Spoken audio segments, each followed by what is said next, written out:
Guys welcome back to our new video. അപ്പം ഇന്ന് നമ്മൾ ചെയ്യാൻ പോകുന്ന ഈ യൂട്യൂബ് ചാനലിൽ ഒരു പുതിയ ആളെയും കൂടി പരിചയപ്പെടുത്താൻ പോവുകയാണ്. അതായത് ഇവൻ്റെ കസിൻ ബ്രദർ, എൻ്റെ അനിയനും ഇവൻ്റെ ചേട്ടനുമാണ്. അപ്പോൾ നമുക്ക് അവനെ വെൽക്കം ചെയ്യാം. ഇവനാണ് ഗായ്സ്, അവൻ്റെ പേര് ജോഷുവ എന്നാണ്, ഞങ്ങൾ ജോക്കു എന്നാണ് വിളിക്കുന്നത്. അപ്പം ഞങ്ങൾ ഇനി വീഡിയോസ് ചിലപ്പോൾ കാണുമായിരിക്കും. എൻ്റെ വീട് അവിടെ തൊട്ടിപ്പുറത്താണ്, പക്ഷേ വരത്തില്ല, ക്ലാസ്സിൽ പോകുന്നതുകൊണ്ട് വരില്ല. അപ്പം ഇനി ഏതെങ്കിലും വീഡിയോയിൽ ഇവരെ കാണും. അപ്പോൾ നമ്മൾ അടുത്ത ദിവസം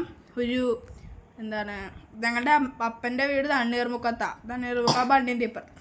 അപ്പം അടുത്ത ദിവസം ഞങ്ങൾ ഈ തണ്ണീർമുക്കം ഫുള്ള് നിങ്ങളെ കാണിക്കുന്നതായിരിക്കും. അപ്പം ആ വീഡിയോയ്ക്കായി നിങ്ങൾ വെയിറ്റ് ചെയ്യുക. അപ്പം നിങ്ങൾ സബ്സ്ക്രൈബ് ചെയ്യണം, ലൈക്ക് ചെയ്യണം, ഷെയർ ചെയ്യണം. അപ്പോൾ നമ്മൾ ഇന്ന് അടുത്തൊരു വീഡിയോ ഇടുന്നത് വരെ ബൈ.